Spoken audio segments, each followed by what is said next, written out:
Good morning and welcome to Invest Atlanta's offices. It's been a while since I've been able to see people that are not in a box, so welcome.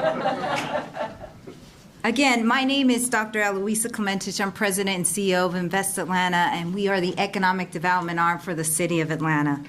This morning, I'm honored, really, to host you today within the company of very special guests. U.S. Treasurer Janet Yellen, welcome. Also want to welcome Congressional Representative Williams, welcome. And outstanding city leader and the chair of the Invest Atlanta Board, our Mayor Keisha Lance-Bottoms. Really, speaking of prosperity, Atlanta has flourished economically in the recent history, dating all the way back from, yes, the 1996 Olympic Games. The Olympics brought new investments and introduced many throughout the world to the spirit of what is Atlanta, and the city has never looked back. The metro Atlanta area in and around the city has added more than 500,000 people since 2010 and is now home to 16 Fortune 500s here in our city. That's only behind New York. This growth and investment has led to 32% increase in Atlanta's gross domestic product since 2010, reaching almost $370 billion. But economic growth is more than just numbers. It's about people. It's how this growth improves the lives of all. Through the commitment of our city leaders and the leadership of our mayor, Mayor Bottoms, and others, the city's economic development programs have moved the needle. Invest Atlanta programs have facilitated the creation of over 69,000 jobs and the construction of almost 10,000 affordable housing units to increase economic opportunity for all of those that call Atlanta home. We are also home of the leading globally recognized universities like Emory and Georgia Tech and SCAD, and our historically black colleges, Spelman, Morehouse, Clark Atlanta, Morris Brown, and the Theological School. These and other Atlanta academic institutions are nurturing leaders of tomorrow and skilled women, and those talents are attracting investments here to our city, like Microsoft and BlackRock, Athena Health. While Atlanta continues to grow, we must ensure that this growth benefits all Atlantans, regardless of your zip code. By 2050, the metro Atlanta region is expected to increase by 2.9 million people. The investments we make today, investments focused on equity like affordable housing and transportation and infrastructure, are vital to this city's future. Mayor Bottoms and her One Atlanta vision are helping to ensure we achieve this. Her commitment to increasing the development, investments in transit, small business creation, and other strategy is a call to action to do the right thing for everyone. It is an honor and a pleasure for me to be part of this team. I mentioned small business because, as you know, small business is vital to this city's success. There are approximately 20,000 licensed businesses in the city of Atlanta, and 95% of them have less than 50 employees and revenues under $500,000 in revenue. So when COVID hit, this city took action very quickly. The mayor and city council and the Invest Atlanta board launched the Resurgence Grant Program and helped many small businesses. That program was very successful. However, we are keenly aware that COVID continues to affect our country's businesses and those here in Atlanta. So Invest Atlanta issued a survey, and what we found out is over 50% of our businesses continue to be suffering as a result of COVID. So the work is far from over, and we are poised to help deliver another round of support for the Resurgence program thanks to the American Recovery Plan. So I specifically want to thank our Washington leaders and secretary for your support in being able to support our businesses.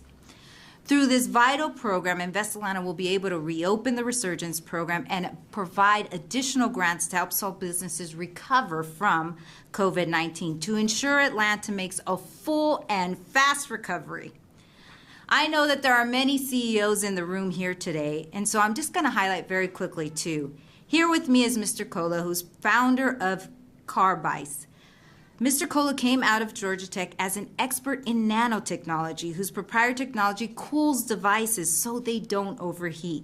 This product is so effective that it's being used in our aerospace industry for satellite and space launches, as well as the chip to test and how companies determine their thermal performance. It's a little bit above my pay grade. Thank you for what you do, though. We also want to say is we also have Jamine Moton. I hope I got that right.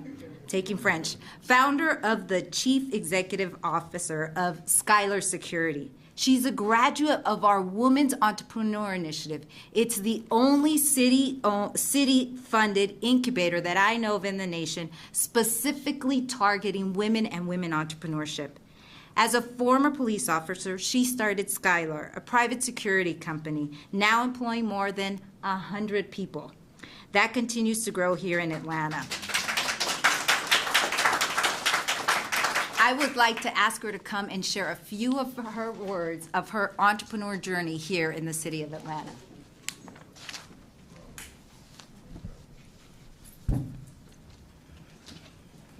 Good morning. Good morning. As you can tell, I'm not a little girl. I stand here 6 feet, 287. I have always been a bully's bully, always advocated for the weak ever since I was in high school. And so little did I know that I would literally spend the rest of my life protecting people, protecting my city. I became a local police officer while I fell in love with community, but I also studied the private sector and I realized that we're in trouble. People do not feel safe. People do not feel safe with security guards. And so I was either going to go to the FBI, I was in their process as a special agent, be a chief of police and try to change it from within, or start my own private security company. I chose to start my own private security company. So for 3 years, I studied the industry and I found out all the pain points, all the weaknesses of the private sector and built Skylar Security. It's a non-traditional private security company that leverages technology to offer on-brand services to clients as well as the guards. We sometimes forget about the people who actually protect. So I resigned from the local police department and started the journey. At that time, I was a part of We Atlanta. Just before COVID hit, I had the opportunity to grow my business from $100,000 in revenue when I resigned to a little under, right at $1 million in 12 months. I survived it. The second year, COVID hit, and all of our lives changed forever.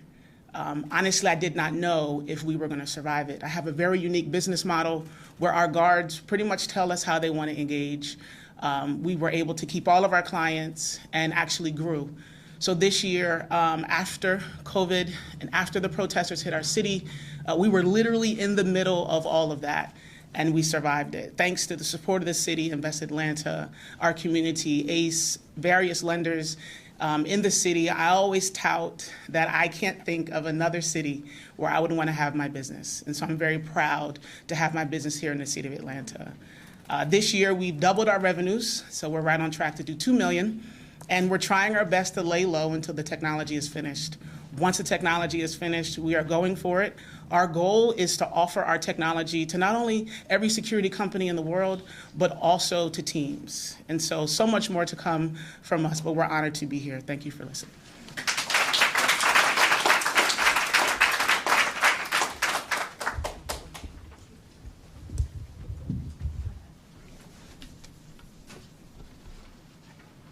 Some of us are not 6 feet tall. Good morning, everybody. I am Congresswoman Nikema Williams, and Madam Secretary, welcome to Georgia's 5th Congressional District. Mayor Bottoms, I think the saying that we often use is Atlanta influences everything, and this week, y'all, has been no short of putting that on display front and center for the entire country.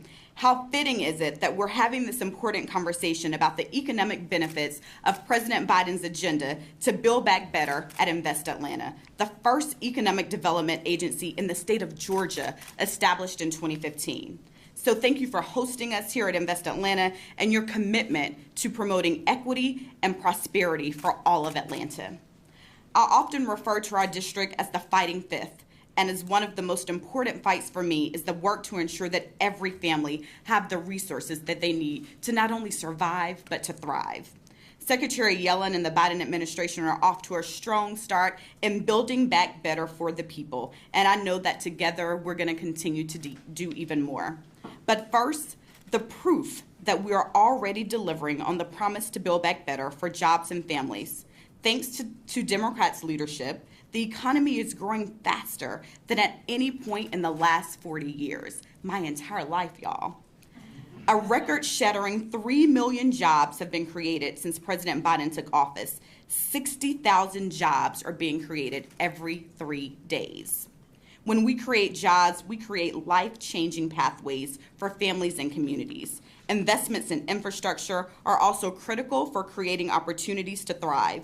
The House of Representatives has been hard at work delivering on Biden's administration and his vision for building back better. You might have heard something about a small little infrastructure bill that is moving through Congress right now. And as a member of the Transportation and Infrastructure Committee in the House, I am proud to say that my legislation, the Reconnecting Neighborhoods and Strengthening Communities Act, will do exactly what we need to do in making sure that we reconnect neighborhoods that were once divided by the interstate system.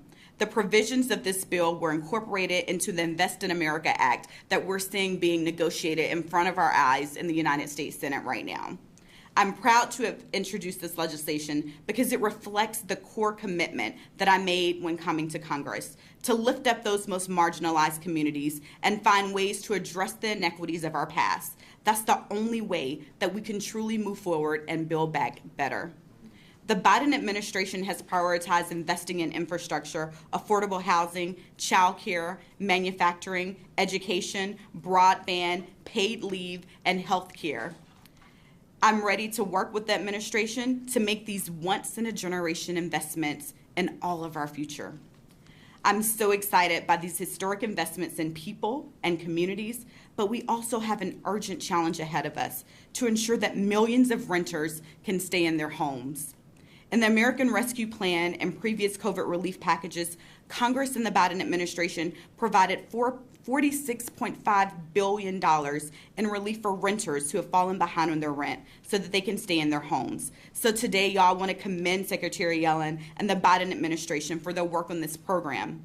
And just yesterday, Atlanta's own Centers for Disease Control extended the federal eviction moratorium, a move that is expected to help nearly 90% of all renters. 90%, y'all. These are people who went to bed on July 31st not knowing what they were going to do the next day. You've seen it on the cover of the AJC. I've had the calls coming into my office, and thanks to the work of this administration, the work of the city of Atlanta, our mayor has already extended Atlanta's eviction moratorium, and the rest of the country is catching up with what we're doing right here in Atlanta.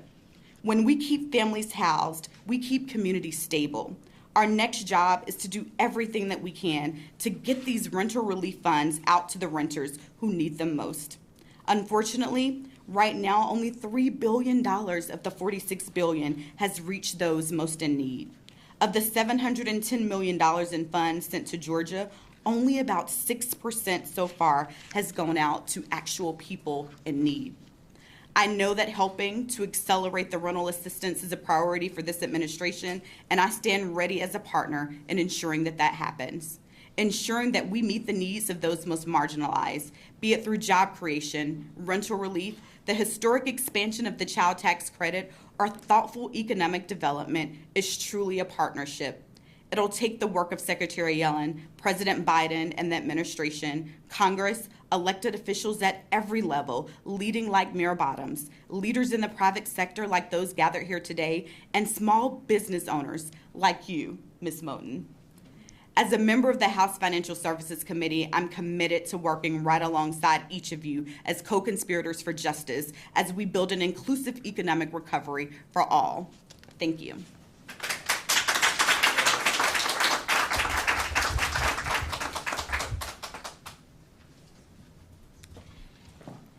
Thank you very much. I now get the honor of introducing the 60th mayor of the city of Atlanta. She is a champion for economic equality through affordable housing, small business growth, and workforce development. As chair of the Invest Atlanta board, she has facilitated the creation of over 37,000 jobs, over 6,300 affordable units only coming through the Invest Atlanta board, 352 down payment assistance grants, 135 small business loans. In other words, $13 billion of economic impact to our local economy so far.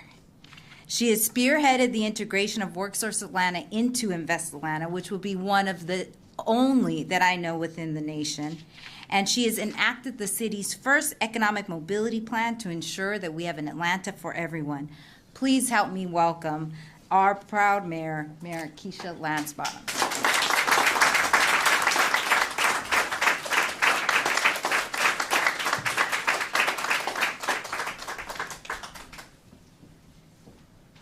Thank you, Eloiza and Jamine. If you ever hear me tell my weight, know that one of my 4 children's being held hostage back in the back. That's a fierce, confident woman who will proclaim her weight publicly. I feel so inadequate. But thank you all for being here. Thank you to the Invest Atlanta team. You all have done so much to keep our city going. And Madam Secretary, I shared with her as we were coming in, I had a fangirl moment when I had the opportunity to visit the White House. And as we were leaving the Oval Office, I saw her sitting off in the cabinet room. And Jan, as you've seen me have fangirl moments. And I went, there she is, there she is. So it is wonderful to have you in our great state. And Dean Smyre, elections do matter. Georgia clearly is on the mind of the Biden administration. This is our 3rd visit from a cabinet secretary just over the past week. I don't remember that happening, not recently anyway. So we are grateful for the support. As we talk about building back better, I know that so many of you all have led the way in making sure that our economy has stayed strong. Atlanta is the 9th largest metropolitan area in the city. We are the 10th largest economy in the U.S., consistently ranked amongst the top 5 fastest growing large cities. And so we were hit hard last year. But you all were on the front lines, and with the leadership of the Biden administration and the thoughtfulness of Madam Secretary and the entire economic team, we survived, and we are still standing. So thank you all for all that you all have done. And when we talk about building back better, we talk about infrastructure, we think of those tangible things. We think of MARTA, Jeff. I think of my grandmother, who rode MARTA every day from her house off of M.L. King on the west side of Atlanta to her job at Davidson's in a stockroom at Lenox Square Mall, and then onto the floor when it was when women of color were allowed to work on the sales floor. And what it meant for our family. It was more than a bus route. It was about creating opportunities for me and for her grandchildren to go to college, to have a little spending money in their pockets. It matters. So as we talk about building back better, and we're talking about infrastructure, we're also talking about families and communities. And that's why all of you all are so important, and that's why the work of Madam Secretary and the entire Biden administration is important to our city. We've turned the corner, but we have so many corners left to turn. So thank you again for your investment in America. Thank you for your investment in Georgia, and thank you for your investment in Atlanta. We are grateful. And to the woman who needs no introduction, Secretary Yellen is accomplished in her own right. As you all know, she is the Secretary of the Department of Treasury. She's also a member of the American Academy of Arts and Science, the Council on Foreign Relations, and the list goes on. She is leading the Biden administration's work in making sure that our economy continues to grow and thrive and is stronger than ever.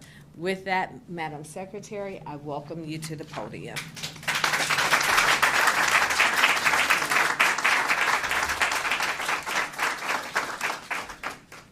I want to thank Mayor Bottoms, Congresswoman Williams, Dr. Klementich, and of course, Jamine. Thank you so much for sharing your story. The past year and a half has been a turbulent chapter in the lives of so many business owners, so many Americans. Millions of companies, in fact, whole industries, approached the brink of collapse. For a time, our economic outlook had never felt more fragile, and there was a legitimate worry that we'd slip into a prolonged recession worse than any in the past century. Fortunately, that didn't happen. I joined the Treasury Department 6 months ago, and in that time, the economy has changed faster than at any point in recent memory. We're now trending towards full employment. GDP now exceeds pre-pandemic levels. Our recovery's been rapid. That didn't happen by default. It's the result of the choices we've made. It's the result of leadership. When President Biden took office, he promised 200 million shots in his first 100 days. He fulfilled that promise with a week to spare. He committed to one of the most ambitious relief packages since the New Deal, and he delivered on it, the American Rescue Plan.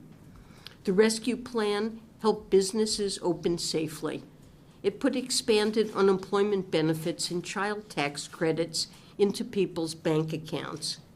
It provided billions to state and local governments, allowing them to fund critical services communities rely on: fire, police, public education, while funding public health programs. In this way, we're helping families make it to the other side of the pandemic. Many will emerge more financially stable on the other side. One recent study projected that the expanded relief measures kept 50 million Americans from slipping below the poverty line, and it raised 20 million above it. The projections suggest that this year, poverty rates could hit the lowest levels on record, especially among children. Now, this isn't to say that our recovery is without challenges. It has them. The Delta variant first and foremost. There are also bottlenecks in certain supply chains, and mismatches between supply and demand have led to price increases. And yet, the data suggests that these mismatches will resolve with time as more businesses are able to keep up with demand. Economists search for lessons in our history, and the last 6 months have provided a crucial one. Bold fiscal policy matters. A government that can execute it well matters. Together, they can improve American lives on a mass scale and shift our economic trajectory in a better direction. Now, we just need to apply that lesson to another set of problems. After all, our economic challenges do not begin and end with the pandemic. Long before a single American was infected with COVID-19, our economy was suffering beneath the surface. Millions of people were running up against a series of structural economic problems, major threats to their own livelihoods and to America's competitiveness on the world stage. For instance, labor force participation. When I first joined government about 30 years ago, a higher percentage of American women participated in the labor force than women did in almost any other wealthy country. But since the turn of the millennium, women's labor force participation in this country has been mostly on a downward trajectory. In 2019, it was hovering somewhere near where it had been in the late 80s and early 90s, and still hadn't recovered from the major decline during the Great Recession. The same thing is happening to men, but it's been happening for much longer. Even before the pandemic, a smaller percentage of men were working than at any point since the 1950s. This has not only harmed working families, that's obvious, but the businesses that depend on an adequate supply of labor. Another worrying trend is wage inequality. In healthy economies, we see wage growth across the distribution for workers making the highest incomes and those making the lowest. But over the past several decades, that has not been the case in America. While the highest earners have seen their incomes grow, families at the bottom end of the distribution have seen their pay stagnate. It's a drag on household finances, and it also depresses our consumer base. The inequality extends beyond wages to wealth, especially for Black families. When I started studying economics in 1963, the average family's wealth was roughly, Black families' wealth was roughly 15% of the average white family's. Maybe that isn't surprising. Jim Crow laws were still in effect. John Lewis wouldn't lead the march in Selma for another 2 years. What is surprising, however, is that it's almost 6 decades later, and that data point has barely changed. It is still 15%. Climate change adds a fresh layer of crisis on top of all of this. Left unchecked, it will undermine every aspect of our economy, from supply chains to the financial system. These destructive forces, the decline in labor force participation, the divergence in wages, the persistence of racial inequality, and the rise of climate change, are different economic challenges in some ways than the ones that came along with the pandemic. They're longer term, they're slower moving, but they share something in common. Both are subject to our policy choices.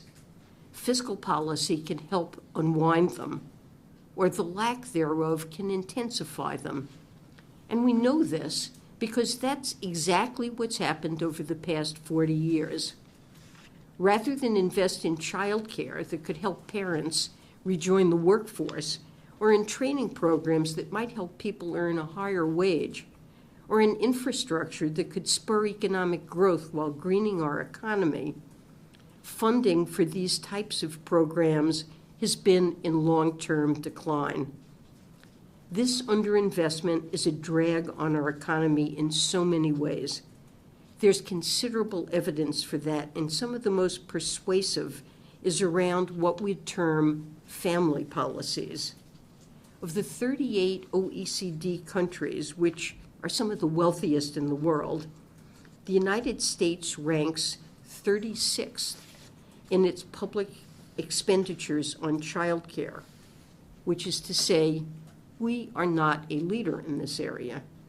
It's a missed opportunity because investments in children are some of the most productive investments we can make. Researchers have studied the impact of expanding the child tax credit, which we did this year and we aspire to make permanent. They found an enormous benefit to cost ratio. The policy would cost roughly $100 billion, but generate closer to $800 billion. Kids who are the beneficiaries of bigger child tax credits tend to score higher on tests, they're more likely to attend college, and have lower teenage birth rates. And then there are the benefits to the parents, especially mothers. When they have more support, they're more likely to join the workforce. One study estimates that lack of access to family-friendly policies, such as paid parental leave and child care, explains nearly a third of the decline in U.S. women's labor force participation relative to those other OECD countries. There are other areas where you don't need to parse a published paper to see the impact of underinvestment. One of the more memorable articles I read during the pandemic was about students from Orem, North Carolina.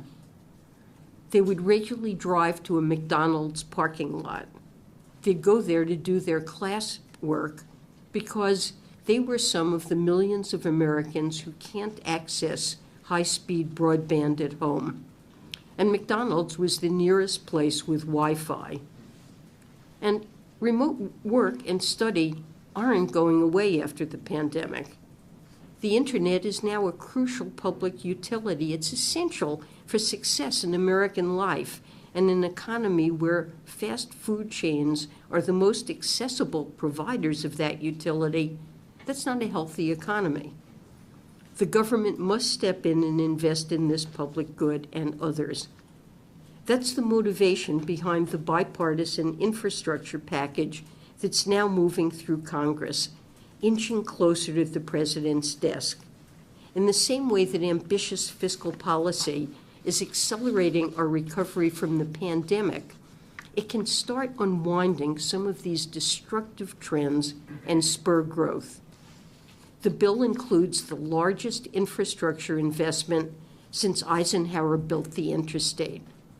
Funding for transit and road projects that will connect more people to communities that are growing and bring growth to communities that aren't. The bill will connect every American household to high-speed broadband. We began that work with the American Rescue Plan, but now we will complete it. No more working in parking lots. And the bill includes a down payment in our fight against climate change, one that will dot the American landscape with 500,000 electric vehicle chargers, which will help accelerate our transition to a greener and more resilient economy. This is just the beginning. We need to make childcare more accessible and housing more affordable. These things are crucial pieces of the president's Build Back Better agenda. That plan will help build 1 million new units for renters and 500,000 new homes for home buyers. It will lower the price of health care. It will continue to expand the child tax credit, and it will ensure that nobody is denied the education they need to compete in the labor market because they can't afford the tuition payment. And that's a matter of principle for this administration. It's also just good economic policy. Taken together, Moody's estimates that these investments will significantly increase GDP over the next decade, boost labor force participation, and reduce the unemployment rate. More important, though, is what these investments will do over the yet longer term. They'll mitigate the economic impacts of climate change and expand America's productive capacity. We will lift the upper limit on how big our economy can grow and how prosperous America can be. I know that there's some debate about all of this. There's a good faith discussion about how much spending is too much. But if we're going to make these investments, now is fiscally the most strategic time to make them. The cost of federal debt payments is expected to remain below historical levels through the coming decade. And over the longer term, there's a plan to pay for these investments through a long overdue reformation of the tax code, particularly the corporate tax code, which will make it fairer without touching the vast majority of Americans, those who make less than $400,000 a year. So my largest concern is not what are the risks if we make these big investments. It is what is the cost if we don't. We've grown used to America as the world's preeminent economic power, but we aren't destined to stay that way. With these investments, though, I believe we will. We have a chance now to repair the broken foundations of our economy and, on top of it, to build something fairer and stronger than what came before. Our national conversation about fiscal policy tends to pit sides against one another: business versus labor, climate mitigation versus economic growth. But these investments break down those old, tired lines. They bring us all to the same side, which is the side of a more vibrant, resilient economic future. And I look forward to building that future with all of you. Thank you.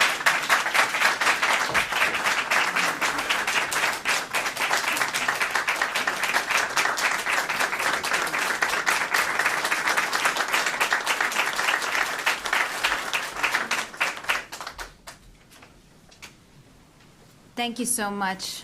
I really appreciate it, Secretary, and thank you everybody else for coming and for listening and really all the support that we continue to get here in Georgia from President and our congressional representatives. So thank you for coming and look forward to seeing you soon.